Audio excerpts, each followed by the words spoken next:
গলাচিপায় পূর্ব শত্রুতার জের ধরে সবজি বাগান কেটে দিয়ে প্রাণনাশের হুমকি দিলেন।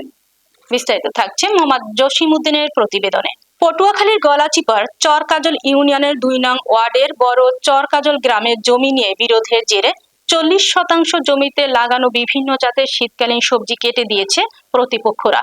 ভুক্তভোগী কাউসার হলাদার বলেন, তাতে তার ১ লক্ষ টাকার ক্ষয়ক্ষতি হয়েছে। এ বিষয়ে কাউসার হাওলাদার বাদী হয়ে দুজনকে আসামি করে চর শিবা পুলিশ ফাঁড়িতে অভিযোগ করেছেন।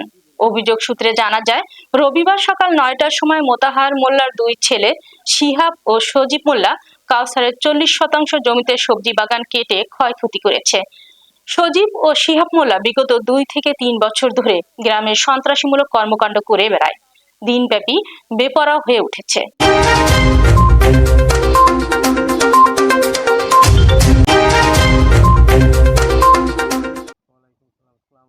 আমি ২ নম্বর ওয়ার্ডের গ্রাম পুলিশ।